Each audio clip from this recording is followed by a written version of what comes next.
Welcome to the Josh Kilgore podcast. Today's guest has a degree in general agriculture, has worked in a newspaper business for 10 years, works in agriculture now, and is the mayor of Olney, Illinois. Welcome, Mark Lambird. Hey, thanks for having me, Josh. I appreciate it. Yeah, it's cool to have you here, man. Well, I'm glad to be here. You know, I like talking to people, so. I've talked to you a few times, man. I enjoyed it every time. So Yeah, so did I. So let's start from the beginning. Who is Mark Lambird? Where were you born, man? You know, so I was born here in Olney, but grew up south of Calhoun, on the edge of Wolf Hollow, the woods down there. So spent a lot of my younger years tromping up and down the creek and exploring the woods. Awesome. Because my siblings are quite a bit older than me, like 13, 14, 15 years older than me. So I kind of grew up more or less an only child. They weren't around. So I was just down there by myself. The house that I grew up in, you know, it was an old, probably 1890s house. Had no air conditioning. Had a wood stove in the center of it, so it'd get awfully cold in the morning when you'd wake up. But you know, that smell of wood smoke still brings back a lot of memories. It reminds me of, you know, Christmas or wintertime when you're there at the old house, and it was not a bad way to grow up. Yeah. So then a little bit later we moved down to another house which was just south of there, on some adjoining property, and it had hot water heat but still no air conditioning. So I didn't really have air conditioning until I went to school. Wow. Down at Carbondale. Really? Yeah. Wow. Yeah. So. Awesome. So what kind did you ever play sports? Any things like I did that? play sports, but not very well. Yeah. I did play, you know, mainly baseball up through major league, so like 12 or 13, and that was about it. Yeah. I just never got into that as much. Yeah. Not into competition or just not into No, I like whole... the competition. I just wasn't very good at it. Yeah. I mean, to be honest, Yeah. some people are more athletic than others. Yeah, for sure. But I went to school over in Claremont, so it was a small country school. And when I had my kindergarten examination or whatever when you go into kindergarten, diagnosed with dyslexia. And so I had a real difficult time learning to read, and I was in LD classes up through 4th grade, I believe. So I had a real difficult time learning to read. But then finally, you know, one day it just kind of clicked. And then you start reading and then enjoy it. Yeah. So it was about 4th grade. Wow. So do you feel like the school was prepared to handle that? You know, I had all my teachers were great. Out there, I had a lot of good teachers. In fact, all the way up through high school, I don't know that I had any bad teachers. I really appreciate everything that they've passed along. But in particular, out there, we had a special ed teacher, and Mr. Turner, he was awfully good. I mean, he did an awful lot of work with me to get me to where I could make it happen. That's great, man. I wish I could say the same. But, you know, it was just, I was fortunate. You know? I had some good teachers, but I had some teachers that, looking back at it as an adult, it's just like, how is this person in this position? But it was a very different. Yeah. I don't know what to say. It was just different times, you know. Well, and like I said, I feel pretty fortunate. I have had a lot of good teachers, Yeah.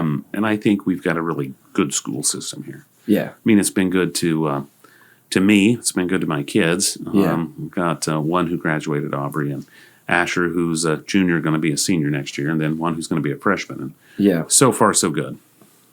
Right on. So school just kind of normal. Other than that, what about high school, man? What kind of kid were you? You know, I was pretty quiet. Yeah. Really in high school.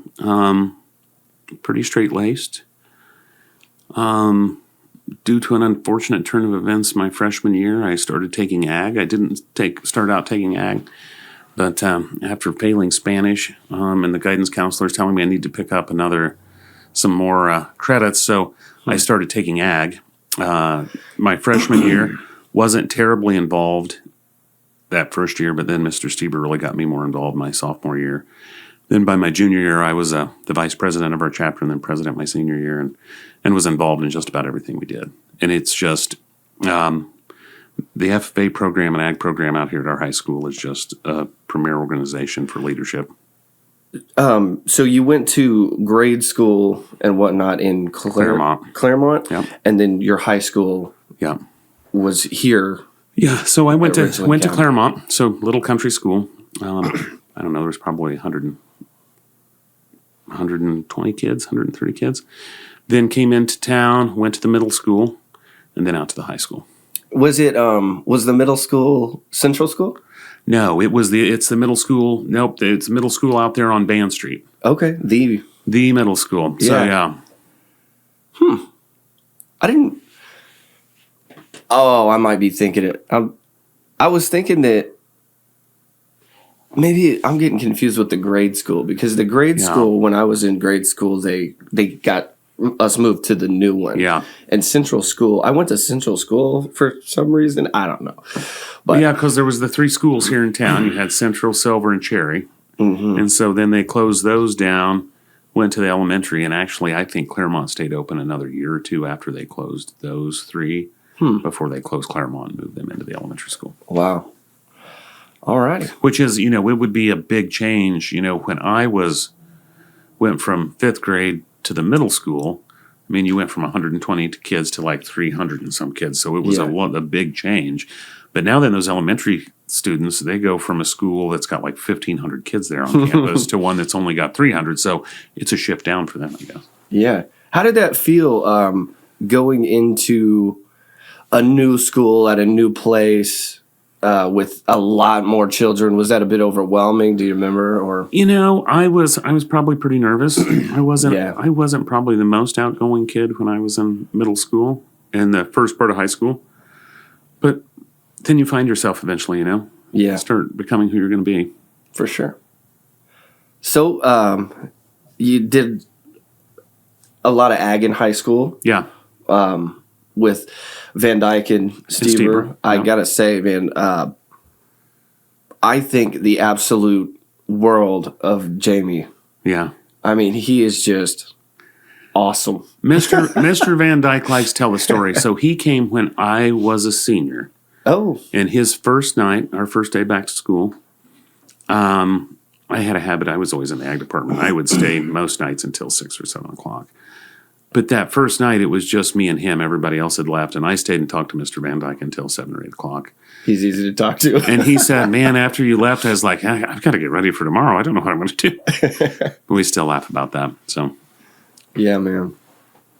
I hadn't seen him since high school pretty well, and he came in here, and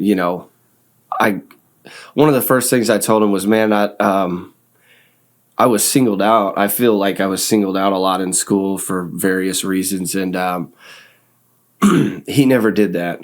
Yeah. He treated me like I was a person and not like an outcast. And those teachers for me were the most monumental, man. And that really did something good for my life. And I don't know that people do it intentionally, but man, it's all about the way you treat somebody. And if you treat somebody with a little bit of respect, I agree. It goes a long ways. Yeah. And I was a little heathen, man. I was hyper and I was a lot to handle, man. So I feel for all my teachers. Oh, that happens. It does happen. Oh, man. So high school, you kind of reserved, just kind of doing your thing and just feeling. But I think that ag program had helped me break out of my shell and become a leader. Okay. So a lot of things I really enjoyed, like the parliamentary procedure, which is kind of a dorky thing, but Parley Pro is really kind of fun running a meeting, and it really, really set the foundation for being able to run an effective meeting. And that's important, not just for the public, but it's also important for those people that serve on, whether it be when I was the exalted ruler at the Elks, or whether it's running city council meetings or any of the other meetings that I might have ran. If you run it efficiently, you get things done, well, then you're respecting people's time. And I think that's important. Because you can be in meetings that will last 2 or 3 hours when they should have lasted 30 minutes. Right. What are we really doing here? Yeah. Yeah.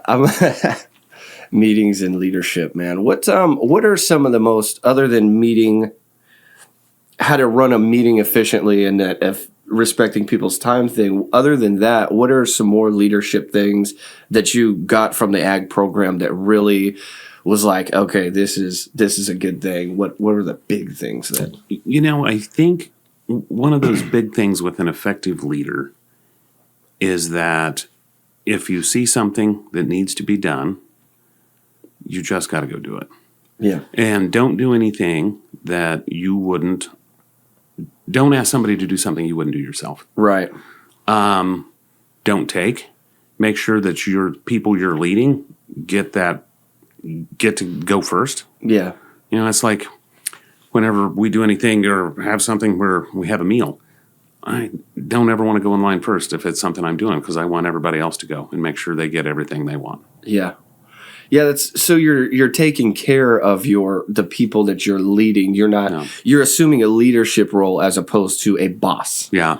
You're not bossing people around. We're leading them together. Yeah. That's where it's at for me too, man. Well, you get more out of people.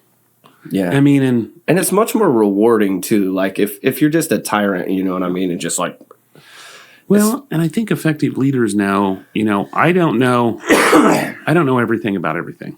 Right. That's where you go and find the people who do and be like, this is your deal. Go do it. And right. Whatever I can do to support you, but you're the expert. We'll get it done for the group. Yeah. And that's what it's about, man. It's not about an individual. It is about the group, man. Yeah. And that's a great thing. Yeah. So, ag, any more high school shenanigans or anything you want to talk about? That was pretty much it. I always had a good time in high school. Especially the older I got. I had more friends, had a big group of friends in the FFA and things. And we worked together a lot because we, if you know anything about how many contests they have, you were busy just about every week with something. And so, we got to be a pretty tight-knit group of folks. But like I said, it develops a lot of leadership ability and other things. That's cool. And then... and you're really working with people, too. I didn't play sports or anything like that in high school, so I don't really feel like I got the opportunity to work with people. And when I got out into the workforce, it was kind of like, that's where I really learned to work together. Yeah. So... that's awesome. That's really good. It is. It's an important lesson to learn. So actually, when I was in high school, I guess I also worked down at Eric's Auction Barn. Yeah? So I worked down there every Friday night from 95 to 98. Was that on 130? It was on 130 down on 130 across kind of from in the Pools area. Yeah, I remember that. South of Maryland's, yeah. I worked there every week. And then in the summer, I'd work on Saturdays. I enjoyed it. I was always blown away how they did that with their voice, man. It is. It's really, it's a talent. Oh, man. Yeah. But I enjoyed that. I really did. And you learn a lot just by seeing things go through. So I enjoyed that. But then at the same time, after high school, I went on to OCC, graduated from OCC, and then went down to SIU at Carbondale. Were you studying ag at OCC, or was that just your general studies? Stuff? Yeah. Okay. Really cool. Yeah. So, and we could have went to Wabash. My daughter's going to Wabash and taking ag production and ag business before she goes on to a 4-year. But I stayed up here and just did general studies. So yeah. How was Carbondale? I enjoyed Carbondale. Got down there in the fall of 2000. The first semester I worked in the deli at Walmart. And actually, it wasn't a bad job. You learn a lot about deli meat. And that was back at a time where Walmart just didn't have their store brands and everything, but they had good selection. It was kind of fun, working with people, the customer service aspect, Yeah. I kind of enjoyed that. But then at the end of the year, December of 2000, there was an article in the newspaper, an ad in the Daily Egyptian saying they were looking for reporters. And I had no background in it. In journalism, wasn't a particularly good writer at the time, but I went in and interviewed, and I got a job and started working on the city desk that next semester in 2001, in the spring of 2001. So what exactly was your job? So I covered the city of Carbondale. So I'd go to the Carbondale City Council meetings, anything that was going on city government related. And then you would just like write up an article about that, and then they would put it out in the paper. So at the time, the Daily Egyptian, it actually was one of the few school newspapers at the time that had its own press. So there was a press back in our attached. It was in the mass comm building, but right there next to the newsroom. So that's really cool. Oh, it was fun. And and the thing is that I still miss it, that you walk into a newspaper that has a press and it has a distinct smell. You can smell the ink. Yeah. And the paper. So that the newspaper, the Daily Egyptian was one of the great school newspapers in the United States. They were winning Pacemaker Awards with U of I and Harvard and these other places. They had a really good program. Wow. And so I worked with a lot of really good people down there. So that first semester I covered City Desk. That next semester, I think I covered City Desk again. And then the next fall, I ended up moving to student affairs, or maybe I guess it was school affairs, and covering like the allied health and some of the technology programs. But then you also pick up other things. I mean, because I was down there in September of 2001 and was working at the newspaper when September 11th happened. So I was actually observing a class in Pinckneyville, an ag class, and teacher came in and said, "There's something we need to be watching on television." Yeah. It's like, holy cow. And then when the second plane hit, I told him, I said, "I've got to go. We're going to be real busy today." So I ended up down at the newspaper, and I think we worked until midnight that night, and I didn't go back to school that rest of that week. We just were at the newspaper all the time. Jeez. I was in 6th grade class. Yeah. It was in the morning. They put it on the TV too. Yeah. I don't know if they had a phone or something. They called the teacher, or somebody walked in. I can't really remember, but yep, 6th grade. I remember that. I could not believe it. Yeah, I know. It was it was really, it's one of those moments in history, like Pearl Harbor or the Kennedy assassination, or those things that just everybody kind of stopped and look. So I was down there for that. Then that next spring, I stayed on student affairs, I guess, and then was a managing editor that next summer. And then my final semester that next fall, I worked on copy desk and did design work. So. Like how the design of the paper, paper would be laid out. Yeah. So when I did like interior pages, like page 2, which was kind of had different, just different info on it, and I would put it in there. So. Right on. Some other things. So, but I enjoyed it. And then after I graduated down there with my degree in ag, with certificate and to teach, I actually could teach both ag and English because I took enough literature courses that I could do both because I enjoyed reading a lot. And then, the more you write, the better you become at it, especially when you've got good people that are editing your things. And, and that's how I started writing more and enjoyed writing. So, but then after that, I worked about a year at the Southern Illinoisan newspaper out of Carbondale. And I didn't really have a beat, just kind of found stories and wrote them between really Mount Vernon and Cairo. So pretty much all Southern Illinois. Wow. But I enjoyed that too. So then I came back, taught a year, taught ag, English, business, had an LD woodworking class. There was 7 periods or 8 periods in the day, and I technically had 11 different classes because 2 of the ag classes had 2 classes in it. Okay. So it was a nightmare because you just couldn't prepare. So there was ag, there was a freshman English, sophomore English, 4 ag classes, business and careers, and but then after that, I came back and started not too long after that at the newspaper over Flora, where I was a reporter, and then went back into editing, and then finally was the publisher until they cut that position out. So you've pretty well lived your entire life in Southern Illinois? Have you lived anywhere else? No. I lived in Murfreesboro when I first got down there, then Carbondale, then Heron, and then here. I mean, it's pretty much it. Yeah. Right on. Yeah.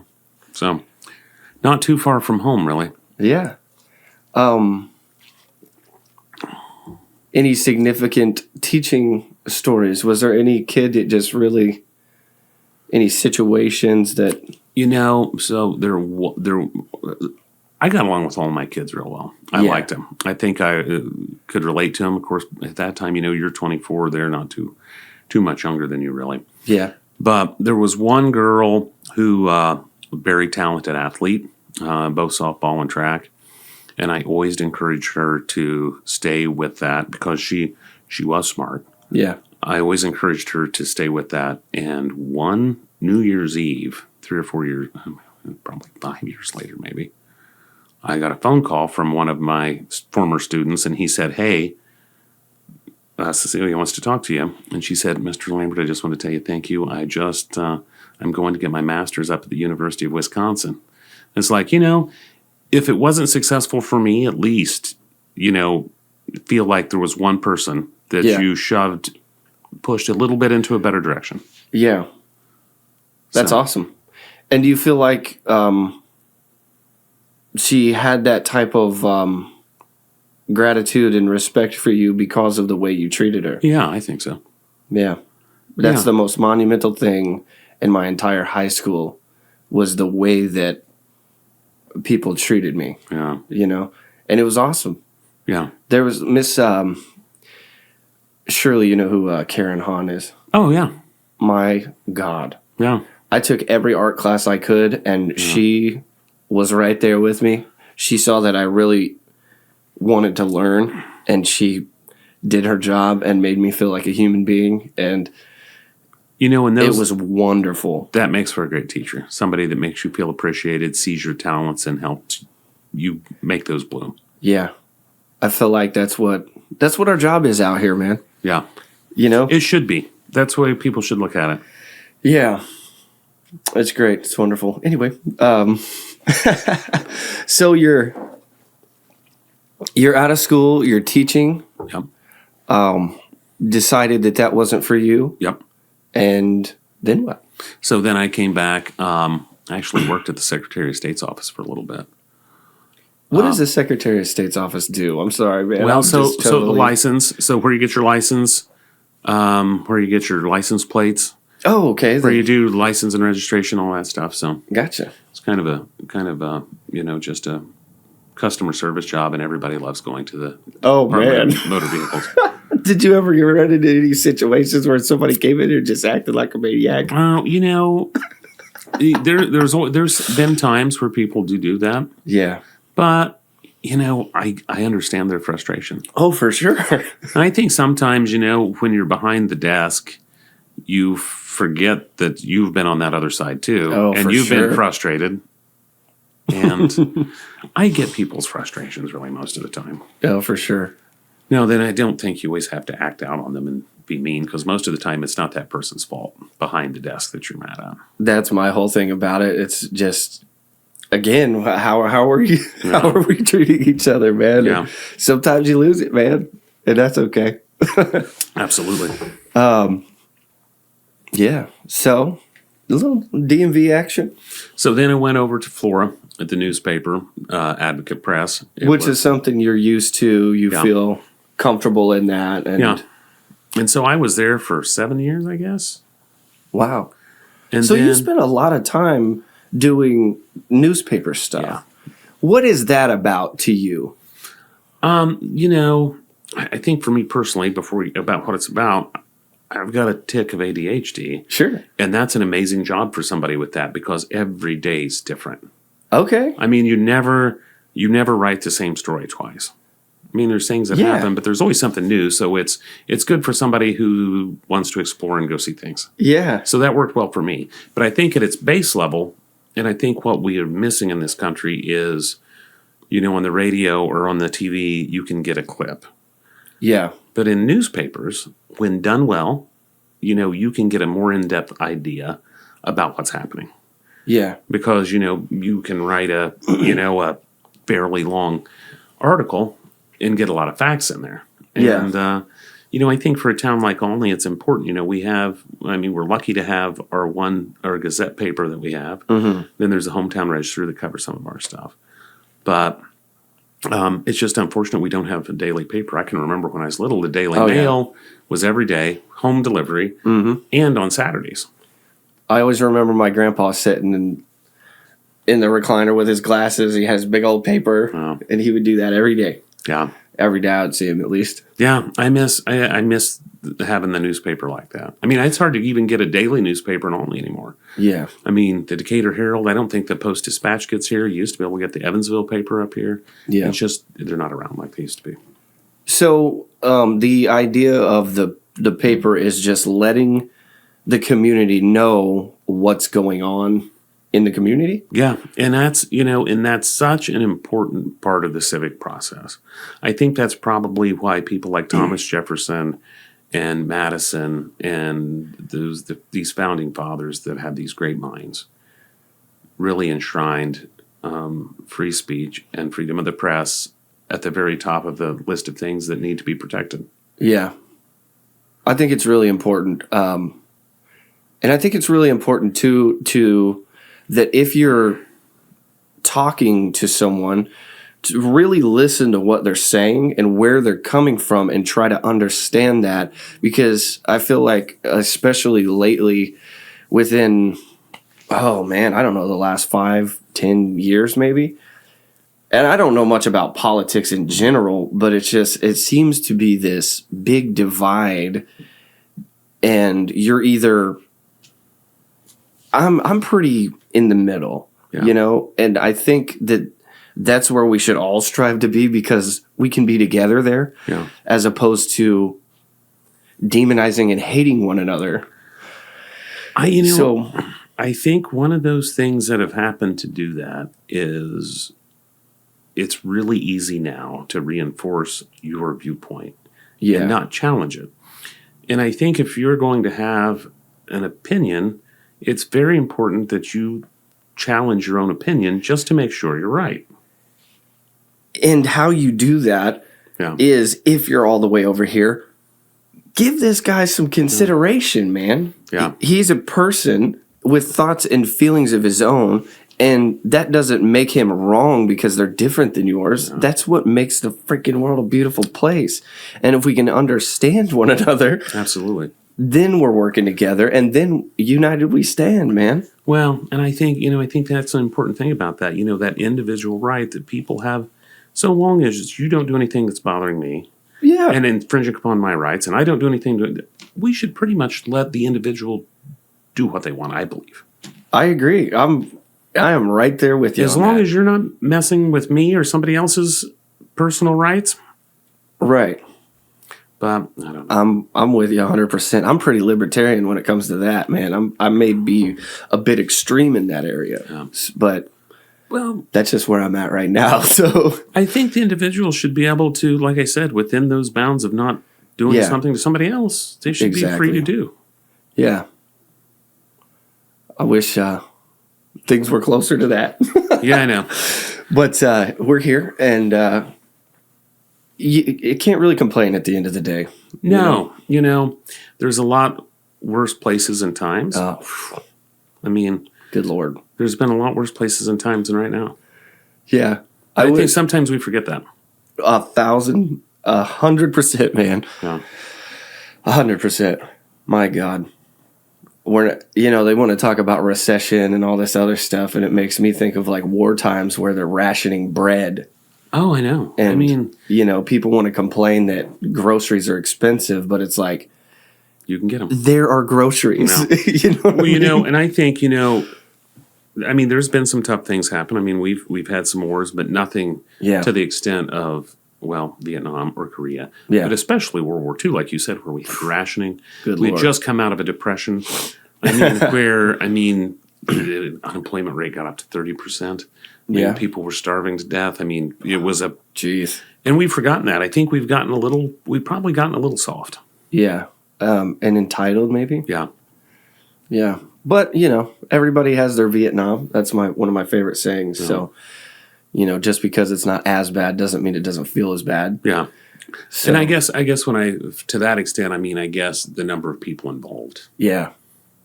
So we've not had that big war where there's been the draft and everybody's gone. And wow.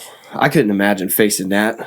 No, I know. And when you look back at like a time like World War II, And I knew the numbers at one time when I was over at Flora. It seems to me like maybe 20% of their population was in the armed service at one time. Of Flora? Clay County. Wow. I mean, it was a large amount of. Wow. I mean, but you got to think at one time. I mean, there was millions and millions and millions of men and women that were overseas or on military bases in the United States. That were wow. I mean, it was a gigantic effort. So, do you feel like being in journalism and dealing with newspapers type stuff, is that what kind of led you to get into like what's going on in the community, politics type stuff, or was... So I've always been interested in politics. I tell the kids in civics class, I go and talk in civics class, usually once a semester. Because Mr.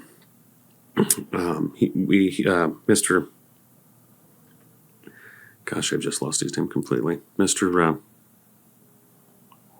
The history teacher out there, I can see him. It'll come to me here in a minute. But so I'll go and talk, and I started that actually before he even Mr. Wheeler, before he started teaching the class. I went with Mr. Denton and Mrs. Kermickle, and now Mr. Wheeler. But I always tell those kids in civics class, politics gets a really bad rap, and sometimes rightfully so. I understand why. Yeah. But I still think it's probably one of the best ways to change the world for the better or the worst.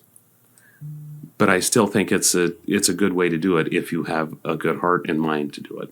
I completely agree. So one of my really good friends these days is a social worker. Mm-hmm. And largely most of my life I've leaned more towards the conservative thing. And this guy is pretty left, liberal, whatever we want to put a label on it. And so we'll sit there and we'll, discuss certain ideas, and I've learned so much from him. It's just I feel fortunate that he's patient with me in some areas, because I'm here to learn at the end of the day, and I want to do that. And he made a point to me. We were talking about leadership, and we were talking about the government and stuff, and I was like, erring more towards the bad side because. It's so much responsibility to think that I'm going to have some kind of an effect on this many people's lives. Like if you're the president or, whatever, like that's an unbelievable responsibility. I had a lot of responsibility when I was an assistant manager, essentially, of a business. You know what I mean? And so I'm above, I don't want to say above, but I'm trying to lead to the best of my ability a group of gentlemen or whoever. I couldn't imagine being the president, man. Yeah. And to kind of further your point there, it's like with that, you can choose to do good or you can choose to do bad. And there's probably everywhere in between on the spectrum there. So it's like, oh, absolutely. If you're going to assume that responsibility, how are you affecting the people? And what are you really doing? Are you pushing your own agenda or are we uplifting each other? Yeah. And I think, probably by the nature of politics, you pull in some people that are there to help themselves. Yeah. More than maybe help the people that they're there serving, and probably and vice versa. I think there's some good people. Yeah. And I think sometimes that all gets lost in some of the things that happen. I think a lot of that is probably just the sheer amount of money that gets pumped into political campaigns because we can buy. It kind of goes back to about the individual and how they really are the central focus of our Constitution. Everything it's about the individual. Well, when I think a lot of these big corporations and things got the right to give money like a person, well, then that makes them more powerful than the individual because they've got more money to give. So, say I'm running a corporation and I got thousands of employees. I, as the corporation, can fund a campaign? Yeah. And so, and I think that's... Wow. And I think that goes, I think for individuals, I'm fairly libertarian too. Yeah. But then once you get to, that works best in a moral society where everybody is perfectly moral. You're not going to you're not going to harm somebody else. You're Yeah. not going to, I think with corporate, I think the problem is that there has to be morality in it. Yeah. And I think, you get behind a board and the number one thing is money. Well, then morality quickly goes out the window and you do not maybe what's best for your workers, maybe even not what's best for your company in the long run. Yeah. But you do what's going to make the most money in the next quarter or the next year. Man, I can't stand that the focus is on the money. It's terrible. It should be on the morals and the values. Well, I think we went through maybe a similar period to this in this country, in the late 1800s, early 1900s, where we had these monopolies. But, really kind of one of the amazing stories is with that, you had somebody like Andrew Carnegie or Rockefeller. And then at the end of their lives, they decided, there are things we could be doing. And Andrew Carnegie started building libraries, and Rockefeller gave all this money to all these various things. And so they kind of, you can't take it all with you. Yeah, exactly. And what are you going to leave? And corporations have to be profitable. It's the best way to, capitalism's the best form of economic governance we have. So long as there's some morality and the balances don't get out of whack to where certain people have more power than others. This makes me really, really want to dive. I've been studying a lot of history, but not American history. Yeah. This really makes me want to dig into that. Well, that was an amazing time in this country, and it was transformative. And then you had somebody come up, Teddy Roosevelt, who only became president because McKinley was assassinated. His party put him in as vice president because they didn't think he would ever get to president that way. And so then Teddy Roosevelt got in, and, he came in and started busting up some of those trusts and really started to transform, the economy and the way things worked. And that continued. And then I think even made some more reforms after, the Depression, because things were just not working real well. And, for a lot of years, we didn't have any problems after that until they started rolling back some of those regulations. Did you learn this history type of stuff in civics class? I'm pretty uneducated, so I don't know what civics is. So civics class is more or less about government and the way government works. Okay. So you go in there and you learn about, federal government, state government, your local government, whether that be county, townships, or municipalities or villages.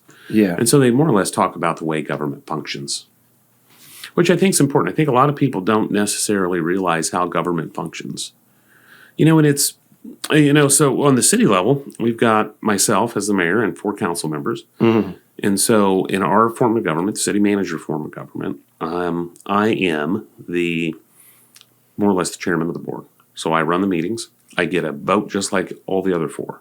Mm-hmm. And then the city manager runs day-to-day operations. He's in contact with staff, is the liaison between them and us. And so that's the way it works in the city of Olney under city manager form of government. You also, over in Flora, they have the commissioner form of government.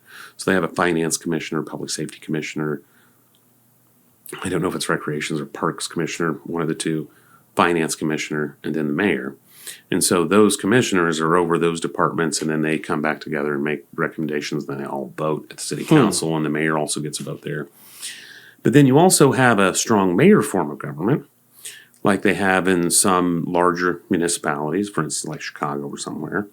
And the mayor is the executive. Then you have a legislative branch, which is the council. They pass ordinances and things and send it to the mayor, and the mayor in that form of government doesn't get a vote and has the veto power. So it's more set up like state and federal government in that respect. Wow. So I knew none of that. that's a 2-minute yeah, cliff notes on municipal government in Illinois. It's interesting, man. So what types of things why did you want to be a part of politics? What made you want to be a mayor or? So as we were talking earlier, I still think politics is an excellent way to affect positive change. Yeah. And So some of it probably as well. I believe that I'd be better at it than the other people that I was running against. And I wanted to be, it's kind of like in Alexander Hamilton, the room where it happened. Yeah. So you can be there. Yeah. And start affecting change. And I'm pretty proud of some of the things that we've got accomplished. Now, as mayor, like I said, you're one vote. Yeah. But leadership is that ability to go out and get at least two other people to be like, I'll go with what you're wanting to do. Yeah.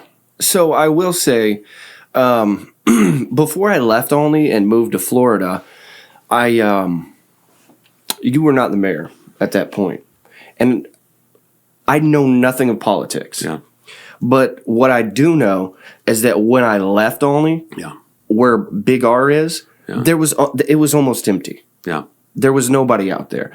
There wasn't so many restaurants, I don't believe. And honestly, I don't even know if there was so much local business actually happening in Olney. I don't remember an Oktoberfest going on. Yeah. And again, I don't know how much you personally have to do with that. But from me leaving Olney for 6 years and coming back, you were the mayor when I came back. There were all kinds of new businesses and there was cool stuff going on, which I don't remember before that. So with Oktoberfest, that's all Rotary. I can't take any. Yeah, Rotary Oktoberfest. Good for you guys. I've always had a blast out there. So they were the ones that did Oktoberfest.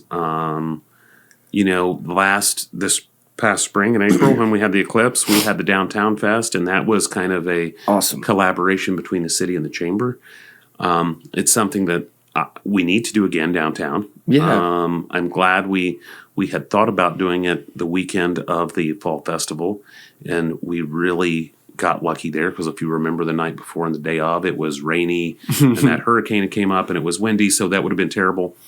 And then we knew with what was happening downtown, we wouldn't be able to do it this fall or summer because of the work or this coming spring or summer because of the road work that's being done. But that's something that I think we need to get done again because people had such a good time. I mean, the crowd downtown was just absolutely amazing. So why do we need to do stuff like that? Well, so for me, everybody laments that, 50 years ago when you went downtown, there were businesses and you could go from business to business to business. Right. That's the whole purpose of downtown, and that's right? the whole purpose of downtown. Well, external forces, Walmart comes in. Yeah. And that really, it's not just here, but it's across the board. Right. But why we should do more things like that downtown is so we've got Gratitude and Grace, Humble and Kind. Yeah. Wildwood and the White Squirrel Shop. Ivy's Cottage. So we've got, those 4 shops there. They have a really good December because of Christmas. They have a really good Moonlight Madness. Mm-hmm. Well, if you can offer them 1 or 2 more weekends a year outside of that, where they can do well, we bring people in that are spending money from outside of town, well, then maybe we need to get to where we can snowball and get enough shops down there and other things that when you're maybe in Lawrenceville or you're down in Mount Carmel or you're somewhere else, and like a group of people get together and be like, well, let's go to Olney Saturday morning and we'll go up and shop.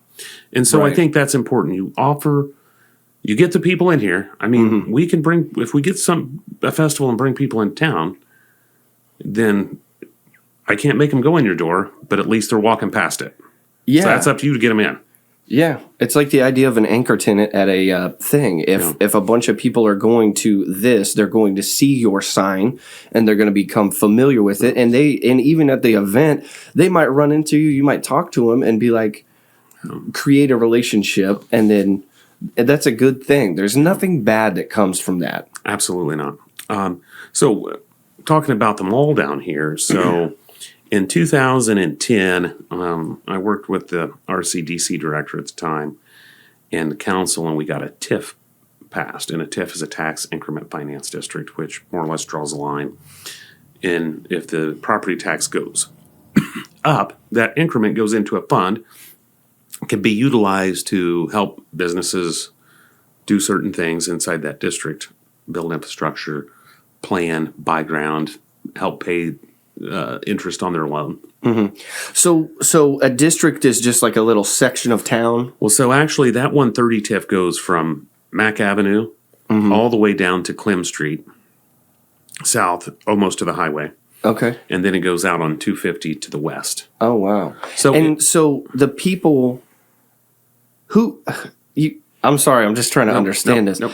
The in this district, if the property tax goes above a certain level...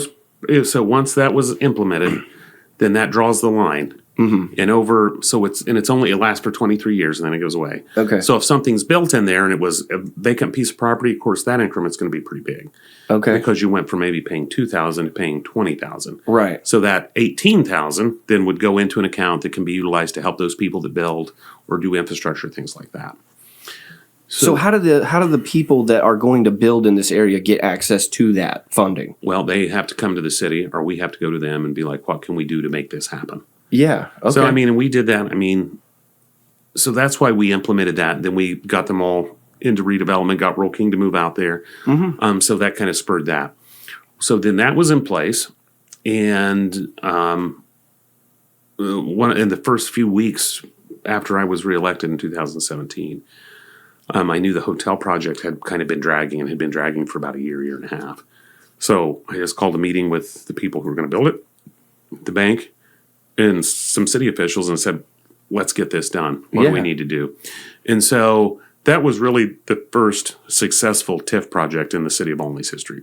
We've had 4 total TIFs.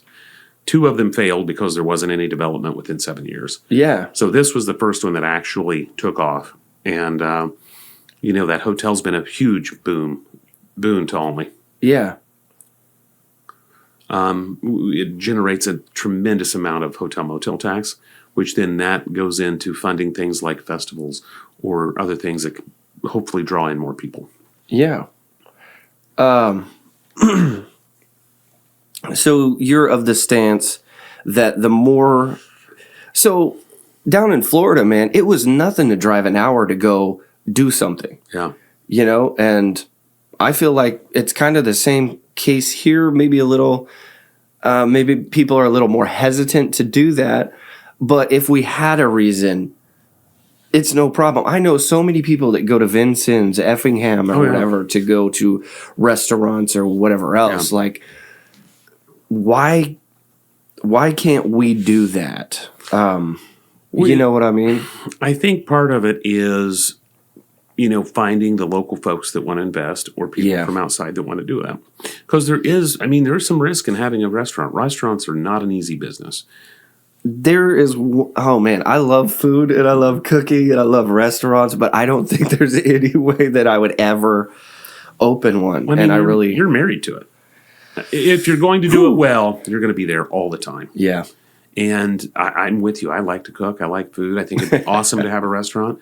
Yeah. But that's your life. Ask somebody like Penny and Rick that had the Old Time Steakhouse. They were there all the time. Yeah. They were just there all the time. Man, oh man.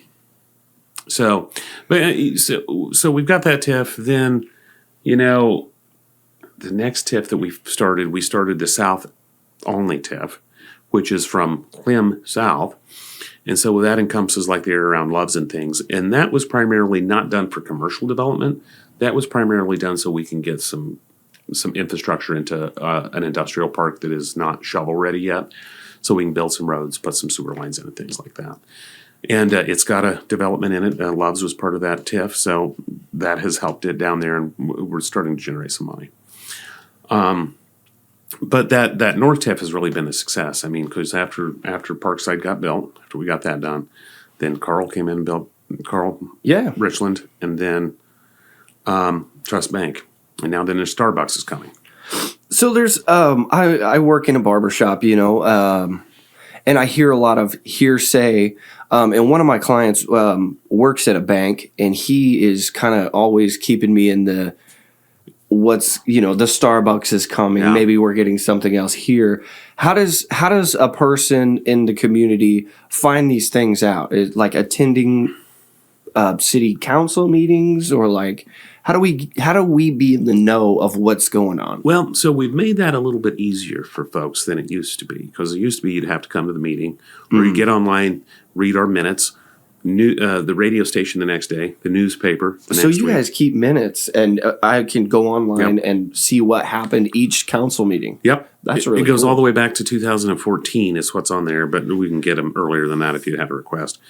But now then you can get on YouTube, and we broadcast each meeting. Really? So live, yeah. And I Who's think in it's charge of recorded. that? Who's like running your video and your sound and Well, stuff? so we've just got 2 cameras that are set up in the council room. Yeah. Really after COVID, because we had so many online meetings.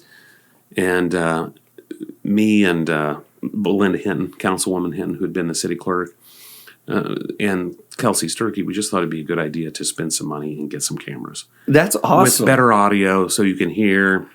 I mean, And then if you can set at the comfort of your home and watch those meetings. Exactly. And that's what a lot of people do, and especially like a younger generation. Yeah. I couldn't see some people that are younger than myself actually taking the time to travel to the thing and whatever, when you can do that right there in your house. I think that's fantastic. Yeah. Guys, get on YouTube, watch the stuff, get involved, man. I don't want to hear nobody out here complaining about the way things are going unless you're actually voting. And I don't think I've ever voted on the city level. But I want to. Everybody's so worried about like the presidency and the state and whatever else, but like it's all in harmony, maybe. And if you participate, guys, I really participate. I tell the kids in civics class, that exact point, president, state, federal offices. I said, but in all honesty, city council votes on something and it passes. In 10 days, that's the law of Olney. And we changed that quick. So 10 days. Yeah. So it has to be 10 days before it goes into effect. Wow. Just by law. But that's pretty quick. I mean, if we decide to do something on a Monday night, then that next Thursday, it is a law in the city of Olney. Wow. So it does. It immediately affects your life. Yeah. Wowie. So, yeah, you got into it. You wanted to make a positive change in the community, and I think we've done that. Yeah. And I enjoy working with people. I enjoy working with the community, RCDC. Some of the things in 2011, we built the ball diamonds. And that's been out over here by out on Musgrove. Yeah. And that's, that had been a big driver for bringing people into town all summer and fall. Yeah. And we just have better facilities. More people can utilize them. It's nice out there. And I'm proud of that. And it's paid for itself. We had so much community involvement. The community raised over $250,000 for that. The city put in another $250,000. It only cost us $500,000 for that facility. Now, is that type of stuff like some kids have came in here asking, for me to donate to their teams and stuff like that? Is that the kind of situation that you say the community helped raise the money? Well, I mean, there was the bank stepped up and gave, tens of thousands of dollars. Really? Foundation stepped up and gave tens of thousands of dollars. Individuals just gave money. And we raised, like I said, a lot of money. That's awesome. And, it's been a great asset to the community. Yeah. Right on. I think what's going on out at Musgrove is really cool, man. We're getting the we've got the pool, we've got the ball diamonds. I believe they play soccer out there, skate park, which is really, drives. It really hits home for me because before I was out of high school, we didn't have a skate park, Because I don't know, when did that come in? Do you know? Do you remember? I mean, the next year after I graduated or the year afterward. I know it's been there a bit, but it's not forever. So we were some skateboarding fools, man. And I still go out there and I'll skateboard, man, and it's awesome. I had a skateboard that one of my clients, I gave it to him. He was an older guy, older like me, he's not your typical age of a skateboarder, I guess. And I had this skateboard and I wasn't skating anymore or whatever. I said, dude, take this skateboard, go to the skate park because you're there all the time, and give it to some kid that's just like a killer skater that's just got the rattiest board. Give it to him, man. And he did so. He sent me a little video of it. It was really cool, man. That's awesome. But what's going on out there is awesome. And I see that we got a dog park. We do. The big driver behind that, there was a group of people in town that had wanted it for a long time. But Belinda Hinton, who had been, like I said, city council member and city clerk, she had worked on that for years. Yeah. And then finally we got everything put together, and that's going to be a great addition to town. That is so cool because, like myself, so I'll take my dog for a walk sometimes, and there will be a stray dog. Yeah. Just somebody let it run out in their front yard. It runs up to me. I'm scared to death at this point. I'm like, scoop my dog up, and not all the time, but I don't have room for my dog to run where I'm at. Yeah. So having the dog park is fantastic. I think that's so great because I can get my dog, take her there, let her run and play, socialize her with other dogs, which is extremely important. It is. And socialize with other dog owners. Yeah. No, I think we're very fortunate that group got that done. Yeah. Awesome. Awesome. It's a great addition to town. I agree. So I'm proud of that we got that done. And like I said, Belinda put an awful lot of time into it. Gwen Gassman was involved. There was a lot of folks involved with getting that done. Morgan Hinton, all is a great project. Yeah. Awesome stuff, man. It's good to see things happening. I feel like most of my time growing up, and it was, I'm 35 now, so I would say, I don't know, from the early 2000s until maybe the 2010s, it felt like Olney it was just stagnant. Mm-hmm. We had all of the same stuff, and it was like, what the hell's the point? And I grew up as just kind of like a kid running the streets and just kind of a lost soul, so. I think that there's probably been times where we could have done more, but, I just think, keep moving forward. Yeah, what are we doing everything, now? I mean, there's been lots of things that I've tried and we failed at that we just couldn't get done. But if you don't try, you're guaranteed you're not getting it done that way. Exactly. You have to try, you have to fail. That's one of my favorite concepts ever, you know? You have to take the step. Yeah. And you have to have the courage to take the step. I mean, it's like Thomas Edison. How many times did he try to get the light bulb before he perfected it? No clue. That was but thousands, I'm sure it was a lot. Before he figured out what the secret was going to be for that. So yeah. But he kept trying. Yeah. And that's what we have to do. Yeah. Keep trying. For each other. Yeah, absolutely. I mean, that's what it's all about. It's like we talked about earlier, if anybody come in mad to the DMV, I think sometimes, when we're on the other side of the desk at City Hall and somebody comes in with a complaint and, on the surface it may seem trivial, but to them that's the biggest concern in the world at that very moment. Yeah. And so you should treat them with that respect. I mean, it's not that you can always fix things. Yeah. Because some things just either outside of our control or just can't be done, but at least you can try your hardest to try to give them some type of help. Yeah. I think I could do better at that, honestly. Oh, I think we all can sometimes, Yeah. But we all have, one of my favorite books or series of books, Chronicles of Narnia, C.S. Lewis. Have you read those? I have not. I've seen the movie, the Lion, the Witch, and the Wardrobe. My favorite book of that series is The Horse and His Boy. And Aslan, the lion, chases this boy. He was a slave in this country, and he escapes and is going back to where he was from. And the girl that was his master, she goes with him, and they're going across the desert. And Aslan's a lion, and it's the Christ figure in these books. But he kind of helps guide them through. Like when they go through these ruins in the desert, he's a little cat, and he leads them through and gets them through. Well, then at the end, this army's chasing them before they get to the gates of the city, and he jumps up and slashes the girl across the back and knocks her off the horse. Jeez. But the horse takes off and runs faster, so he can get to the gate and warn them that what's coming. And so then at the end, because Aslan is ultimately a good character and kind and gracious. Well, the boy, he walks off with Aslan and said, I don't understand why you could do that. Why would you do that? And he said, oh, that's you can't understand that. That's not your story. That's her story. Said she'll understand it, but you can't. You just have to be there for her and know why. And I think, Wow. that's very instructive to me that, what happens to somebody else, that's not my story. I can't understand it. Yeah. But you can be there for somebody else. And just know that it's just not something that you can understand. It's not yours. Wow. Yeah, so that's one of my favorites. I love to read that to my kids when they were little. I have struggled with drinking too much alcohol and doing drugs in my life.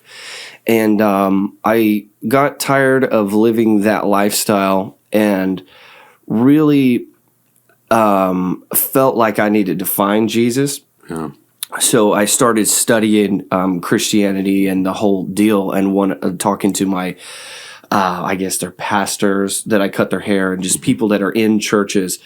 And they turned me on to a C.S. Lewis book called The Screw Tape Letters. Yeah. Oh, goodness, dude. Yeah. What I found really fascinating about it is it's like the devil, screw tape, I guess. Yeah.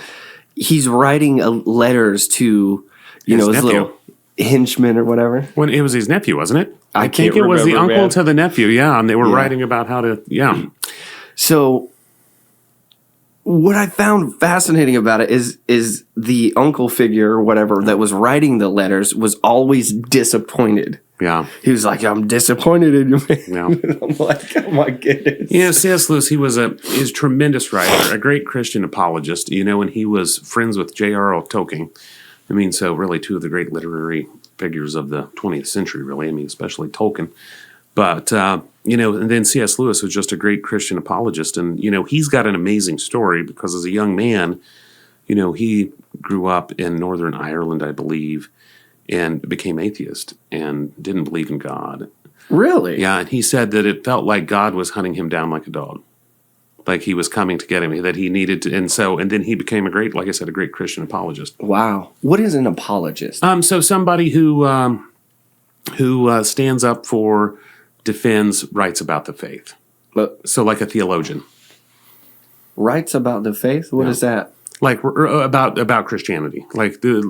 So as an apologist, he wrote books on Christian theology, whether it was mere Christianity or So trying to kind of further the cause Yes. or reach more people and okay. and study and explain, Yeah. So I've dealt with folks that could not answer my questions when it comes to religion and Christianity and whatnot. And the worst thing that they could have done was to kind of BS me through that as opposed to, actually sit down and be a guiding force. I don't know how to say what I'm saying. no, I know what you mean though. Like, to me, if you're going to do something, and you can't answer the question, just say, I'm not sure. Let me consult, Yeah. the guys, and I'll try to answer that next go round instead of just kind of BSing somebody through it, And And I think that's so easy that to do. really turned me off about the whole thing. Yeah. But then there are the people like some of my other clients that are just, they're on it, dude. Yeah. And that is like, I'm like, yes. Yeah. And some people are better at it than others, that's for sure. Yeah, absolutely. I think ultimately, so I'm Catholic, so we have a whole, huge amounts of doctrine and dogma and everything that goes around it. But if you distill everything down about Christianity, regardless of what denomination you belong to, it's just about the idea that you should love everybody. Right. And that you should love God. And that's it. That's really the most important thing. And Yeah. man, for as easy as that sounds, it's probably one of the most difficult things in the world to love everybody. It is, because you have to have that humility that you just displayed about if you're on the other side of the desk, that person is there and they're feeling that. Yeah. You know what I mean? And that may upset you and your ego if you let that in. Yeah. Or you can say, you know what, this is the most important thing to this person right now. Yeah. So how am I going to deal with that? Yeah. You have to look in the mirror and say, you kind of have like you're a bird in a tree and you're looking at a situation, you know, who are you going to be in that? And it's difficult. Again, I think, you know, we can all do better. I mean, I think everybody in the world can do better. And it gets hard. For sure. And even the best people you'll ever meet have bad days. For sure. That's where forgiveness comes in, which is a part of loving each other. Yeah. And that's hard too sometimes. For sure. Yeah. But we're all just out here, man. We all want the same things. And for me, you know, I just wanted to love and to be loved, man. Yeah. You know, and I didn't know that. And it played itself out in different ways. And, you know, at the end of the day, the more that I get to know myself, the more that I understand people around. You know, I think that probably can sometimes be difficult for a man to say too, that I just needed to be loved. I mean, I think that sometimes we project that that's not an important thing. Yeah. But it is. I mean, I think, you know, that's a base of human feeling and emotion. I agree. That and anger, I mean, love and hate, right? Yeah. So mine came out in anger, you know? Yeah. And it was not good. It's just not. Yep. Life is a interesting thing, and we never know how it's going to go. Yeah. But we're here. We're here. And the sun's shining today. It's going to be a beautiful day. Yeah, it's pretty nice out, man. So I think gratitude is a part of loving each other. Oh, you know, just that, like you said, you know, it's been crappy outside, but you know what, man? Good. Yeah. Good. Because that makes today even better. And, you know, I think one of the other things that we didn't talk about on leadership is leaders need to be incredibly thankful for the people that are underneath them. And remember to tell them thank you. Yeah. You know, when I try to tell the people that either work at City Hall or that was officers at the Elks, you know, you always try to tell those folks thank you. Mm-hmm. And make sure they know that they're appreciated. Yeah. Because that goes a long ways. Yeah, so a lot of times in my life, I feel like that I've felt certain ways and not been able to express that. Yeah. And that person has no idea until you actually get that out of here and here and you express that to them. Yeah. I think that's so important. It is. I think that's another hallmark of a good leader is that they're thankful and grateful for the things people do. Yeah, for sure. I'm thankful and grateful to have you here today. Well, I'm thankful to be here. You know, this is really the first time I've ever really done anything like this. Yeah. So I feel honored that. Well, I'm glad to be out here. Yeah. So, so what have you been doing? What have you been up to, man? What do you do in your free time? Do you have any free time? So, you know, I work currently down at CGB, Continental Grain and Barge, is a grain merchandiser. I buy grain. And, you know, we're fortunate to have a place like that here in town. And I didn't even realize that I was intimately involved in the ag industry because after the newspaper, I went and sold seed, chemical, and fertilizer for 10 years. So I've been involved in the ag field for the last decade. And I didn't appreciate how important that elevator is to the regional farm economy because we got a draw that goes... We'll bring in people from as far away as Casey to the north. Wow. Once you get to the south, we don't bring as many in because a lot of times they will go towards the river because you get a little better price if you're down on the river. But, I mean, we do pull in a lot of Edwards County, a lot of Wayne County, some Wabash, Lawrence, Crawford. I mean, it's a huge draw area that we bring people in. So how does the fact that is here and those people come, how is that good for the community? Well, you know, so... Number one, a lot of times they'll come back and pick up their checks. Not in their grain truck. They'll come back after we get their checks printed. They'll come get their checks. Okay. So they're going to be in town. They're probably going to stop and at least get gas and maybe stop and eat or buy stuff. So it's just getting the people in. Yeah. I mean, it's another thing to get people in. But I mean, also there's a lot of trucks come in there and those trucks run on diesel. And I mean, I know a lot of them have some diesel out at the farm, but I mean, a lot of them also stop in town and buy on their way in and out. Cool. Yeah. So, I mean, it's a big plus. You know, in my free time, I have been involved in the Elks. I was an officer, exalted ruler for 2 years down there. We volunteered a lot down there. Yeah. So we did that. My daughter is the fair queen, so we'd been helping her get ready for that. And a couple weeks ago, we were up in Springfield for the fair pageant. So, that had been taking up a lot of time. I'm currently spending a lot of time campaigning because we got an election coming up April 1st. So, yeah. So April 1st is the election. How do people vote for that? How do they how do we get involved with that? So I know that I've been putting a lot of stuff on Facebook, so you can look there. I've been seeing and get some information from that. We had a kickoff event on the 11th of January, a couple of Saturdays ago, 3 Saturdays ago. So we had a kickoff event at the VFW.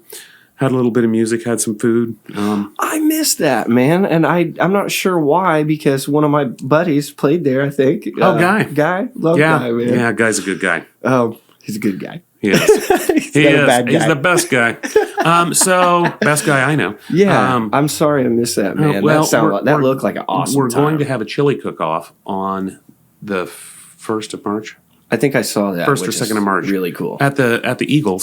And we're going to have music there. I think Wes and Megan are going to play. So, awesome. So also fantastic musicians. They are. We're really lucky with that here in town. There are a ton. Whether it just be musicians like that, or have you been out to OCC to any of the plays? I have not, but I cut some of their hair, and I've been wanting to go and maybe even get involved and play a part in a play. We are so very fortunate. My wife has been in 2. She was in Cinderella and in You Can't Take It With You. Yeah. Well, she's going to be in Tarzan this spring. Awesome. So they're really getting ready to start practicing quite a lot. This week will be the week that it kicks off with lots of practice. But it is amazing. So right now, I believe Caitlin told me they've got people in this performance from 11 counties. Yeah, somebody told me they were really bringing somebody in that's... And then they're bringing the guy who's going to direct it was Tarzan on Broadway. Yeah, that's the guy that they were telling me about. And so then the guy who's going to play Tarzan just got off of touring and Jesus Christ Superstar as Jesus. So, but our local talent here is just phenomenal. Yeah. The production value that they have out there is really, it's amazing. And we are so very fortunate to have so much talent, whether it be people like Guy and the Higgins and the theater folks. We've got a lot of talent here in town. We really do. It's great. Yeah, it's amazing. Have you met Derek from out there? Mason? Guy? Oh, man. Yeah. That guy is a riot. He is. I absolutely love it when I see him on my schedule to cut his hair, man. It's just, I'm like, hell yeah, Derek's coming in. He actually was in You Can't Take It With You with Caitlin, and they were like boyfriend and girlfriend. They were like the kitchen or the help of the house. Yeah. So yeah, he's a character. He's a riot. Oh man, and it's so beautiful. It's a great characters. You should get involved. I think you'd like it, and it's a good group of people. Yeah. That's the thing. They have a good time. That's fun. What it's about. Yeah. Fun. And then, good times. But not only do they have a good time, but they put on a really amazing production. We're so very lucky to have it. That fall play, because I ended up having a very small part. It was nothing major, but they needed somebody. So I was in it, and I was out there a lot at the end. But they sold out 3 performances, I believe, for the fall play. Wow. And the other schools combined in their fall productions, I think, sold maybe 90 or 120 tickets. And they sold like 800. Wow. It's just, we're very, very lucky. John Wright is an amazing producer and director. And Sherry Brower's been involved, and she directs, and she's very good at it. It's just, we're very lucky. Yeah. It's awesome, man. Well. So, in election time, how do I vote? Well, so as long as you're registered, then up here you would probably vote at, I'm guessing Emmanuel. I think you're in only 10. No, you're in only, you might be in only 9 maybe. So can I go to the city hall or the courthouse or something that to figure out where I vote, register? Well, actually, that type of stuff? Probably tell you. Yeah. I'm just saying for anybody listening to this, how do they... So you can go, you know what I'm saying? yes, you can actually, if you know what your address is, you can get on your phone or on your on a computer and go to the county's GIS, which is a really handy tool that shows everybody's property and who lives there. Well, then there's a layer that you can click on and it gives your precincts. It'll tell you what precinct you're in. Okay. And then if you know what precinct you're in, then you can go and figure out where you're going to vote. Right on. Or you can call the courthouse and they can tell you right away. There you go. People call the courthouse, get on the internet, whatever you got to do, get involved.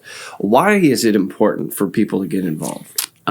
So in the election in 2017, there was 18, there was like 1,790 some votes, or 80 some votes. About 20% of the population that was registered to vote voted. So 20%. Yeah, so it's pretty low. I won by 12 votes. Wow. I mean, it was that close. So, I mean, I think the more people are involved, you get to make a decision about the direction you want your town to go in. Right. So if you're going to sit there and complain about things and not do something about it, it is of my opinion to get up and do something about it. If, a lot of people will talk and they'll have these ideas and stuff, but they don't act. Act, guys.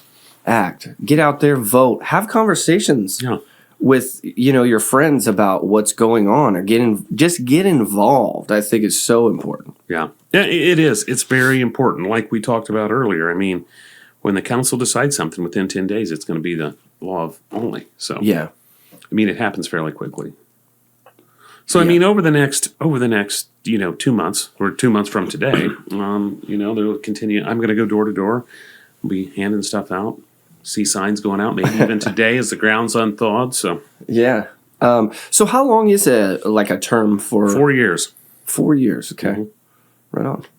And how long have you been doing it? Is there like a term limit? There is not. So actually, the longest serving mayor in the United States history was from down at Marion, Illinois. Really? And it was Bob Butler. He was first elected in the 50s, and he served all the way up through like 2016. Wow. I mean, he was mayor forever down there. Wow. He must have been great. He must have been. I mean, he was mayor. He was always the mayor. Yeah. So I was first elected when I was 29 in 2009. Lost an election in 13. Won in 2017 and 2021. Wow. So when were you first? 2009. 09. So that was right when I moved to Florida, and then I was there for like 9 months, and then I came back, and then I left again for 6 years. Yeah. So. Yeah. Wow. So then most of that time, then you came back in 16, 17. I moved back here in really early 2019. Oh, so I had been mayor since 2017. Wow. Yeah. So cool. Anything else you want to talk about, man? I don't know. Right on. What do you want to know? I have no idea. I don't know. I mean, I know, we've had a lot of people talking about the downtown project with everything tore up on Main Street. Yeah. What's going on down there? So we're replacing a storm sewer that was built in the 1800s, and I think probably around 1876, and it was brick. And it was having some structural issues, and we had identified this for a while. Yeah, the bricks just deteriorate. And it's not good because it was right under the driving surface of the roadway. So, I mean, if it would have collapsed, yeah, that would have been pretty bad. We'd have had to shut down the whole street instead of just blocks at a time. Yeah. So we're replacing it, and it is going to be an inconvenience, and it's going to be a pain. Yeah. But it has to be done. I mean, it's just some things you just have to do. And so, that's the beginning of really a bigger Main Street revitalization. So once we get that done, so it went from Kitchell and York, down York in front of the VFW. And I'll say the VFW was absolutely great to work with. They were very understanding. Great organization. Yeah. And then down Walnut Walnut to Maine, and they're at Maine and Whittle now. We've been having some issues lowering a water line. So water line had to go underneath it, and we just had all kinds of issues with that. Yeah. But that's about done. And so then next week, they're going to start down from Whittle to Fair. And so then it'll go a block at a time for about a month until we get to Elliott. Yeah. And so then that'll be done, and we're going to do a lot of curb work along Main Street to get new curbs in as we're replacing storm grates. Mm-hmm. And then sometime in 2026 is the plan. We will repave Main Street from 50 to 130. Wow.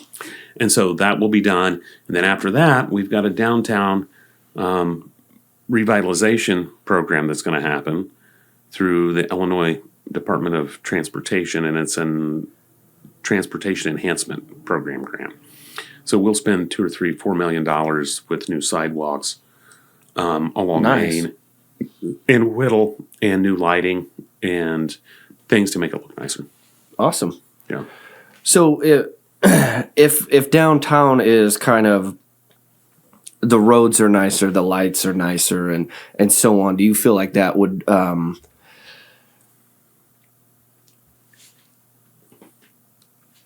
help draw in some more business? Yes. I would like to think so, but I think we're going to have to do more than just, we can make it nice, but I think we need to offer some incentives probably to help get businesses down there. Yeah. And one of the things that we have on the books and that will be funded is a facade grant application for downtown, to where we will match up to $5,000. If you spend $5,000, we'll give you $5,000 to do facade work or signage work or window work on the front of your building. Nice. So, and that's, it's just it's an investment multiplier for us that we can get more investments downtown, help these small businesses. Something else I'd really like to do, and it's really fairly cheap, is a utility abatement program for locally owned sales tax producing businesses that are downtown. And then that way we will give them a reason to be like, we'll give you a year's worth of water and sewer, which is not that much. It's less than $300 or $400 for most places. Man. If they don't have, because that doesn't include their trash. Yeah. So, other places it includes their trash, but if you just got a bathroom, yeah, you don't use that much water, usually on the minimum for most small businesses, unless you're a restaurant or something. Yeah. My toilet down here was running, and I had no idea about it. It's a bad deal. It was a really bad deal. I think my first screwy bill, and I wasn't on top of this, so this is largely, my fault. But my first bill was $550, then it was like $600. Like, so months of this. Oh, my. Yeah. It's a bad deal. It can get out of control. Out of control. People, be on your stuff. Don't be like me. But, and it's like I said, it's just for most small businesses, if it's retail or something, they don't use much. I suppose barbershop, you probably don't use as much water as a salon would use. Yeah. But salon's going to use a little bit more water than some places do. For sure. I was going to ask you something. What are your thoughts? Okay, so I'm kind of nervous to ask you this, but I heard talk in the barbershop of a dispensary coming to town. What are your thoughts on that? And I think that from what I understand, they were trying to get it in here but couldn't do it, and I'm not quite sure why. Can you school me on that? So, since I've been back into office and that was passed, one of the first things we did when we could was pass the zoning ordinance and allowing it to happen. In retrospect, we passed the ordinance that was sent to us by IML, and it was fairly stringent. The setbacks and everything were pretty large, and made it to where there was only very few places a dispensary could go. Okay. Now, that can go to the Board of Appeals, and it can be changed. Things can happen. You can make that go away. I will say that I worked with our CDC directors, whether it was Courtney Yankee, whether it was Lauren McLean or Shelley Herman, our current one, to try to. We've walked through places with people that owns dispensaries. I think the real reason we've not gotten one yet is that they were very hot to get to places like Grayville that are on the Indiana border, places like Lawrenceville that's on the Indiana border, places like Marshall that's close to the Indiana border. Absolutely. And that's where they wanted to go. Will we get one? I suspect eventually sometime we probably will. So it's not necessarily the city council or the town or people like that. It's a combination of that as well as the businesses and what's going to work best for them. I think if I was going to open a dispensary, I would much rather do it in a place like Grayville because of the state proximity thing. And is that kind of like I said, I'm largely libertarian, so well, and I think the council would be largely supportive of it because it is a gigantic amount of money. Yeah. That it would generate. And I drive to Lawrenceville, I drive to Grayville, and I drive to Effingham for that purpose. My plan would be to put every bit of that money, because it's extra money, into a road fund. Yeah. Just to do road projects. Come on now. It would be, I called a lot of places after this was first passed out in Colorado, and I tried to find a place in Colorado that was analogous to Olney, that was not a tourist destination where you get lots of people. Yeah. That was more or less a rural kind of industrial type place with some distance from any larger cities. Yeah. And I found a place in southeast Colorado and talked to those folks out there. And they would, to what I could figure out, it would generate somewhere in excess of $600,000 a year just in that tax, if not more. So I'm kind of just like having an observational moment right here. And what I find really cool and interesting about the conversation and you as an individual is that you are a Catholic. Yeah. But at the same time, to me, it doesn't sound like you're opposed to doing this, which goes back to what you said earlier. I don't care what you do as long as you're not infringing on anybody's personal rights or hurting someone or whatever else. Well, marijuana was demonized in this country starting in the 30s. Yeah, reefer madness. And really, it probably had less to do with its effects than it had to do with social policy and what they wanted to do and why they wanted to get rid of it. Yeah. I think that's fairly well established. I would love to learn about that because I find that kind of thing fascinating. And was that also at the same time of like prohibition of alcohol? So no, this was after so this was in the 30s. Uh-huh. And so there's actually a documentary on the History Channel, and they task a guy in New York City with getting rid of all cannabis in New York City. Uh-huh. And he said at that time he walked out onto the banks of the Hudson and it was just covered in cannabis because it's a wild plant in North America. Yeah. And he was like, how do you do this? And I think, that goes back, making alcohol, which they did during Prohibition, is far harder than growing marijuana from what I understand. Yeah. I don't know, I've never done it. But, those things are incredibly hard to stomp out. And I think we're getting to that point. That'd be a project, man. Well, and then you turn people into criminals that weren't necessarily criminals. When you have that prohibition like we did with alcohol, you turned a lot of people into criminals that might not have necessarily been criminals. Yeah. Yeah, it's not good. And it just doesn't work very well either. Yeah. A lot of resources being wasted on things. Possibly. Yeah, I think there's always different things you can do that are more efficient. Yeah. But I think, eventually that, it's gained there's a lot of people utilize it. And I don't, part of the other problem with that prohibition and it being labeled a Schedule I substance and all these other things is we didn't do any research to see what the actual benefits are. Yeah. There's some ideas that there's some benefits, but there's never been any studies in the United States. So we don't know for sure what they are. Yeah. Or what the ill effects may be. I think that if we're going to be scientific and studying stuff, that we should be studying these kinds of things and actually have a good view on it all the way around. Yeah, absolutely. And because I'm sure that, there's no doubt positives and negatives. Yeah. I think, I've seen the video of the guy who had Parkinson's disease and he couldn't hardly function because he was shaking. Yeah, I think I might have saw that. And they gave him some marijuana and he was able to relax and, at least be in a little bit of comfort there. Right. And I suspect that's a lot better on him than some of the prescription medications he could have taken. Yeah. Yes. Wow. Very cool. Well, Anything else? Not really. I don't really think I have anything that I wanted to talk to you about other than that.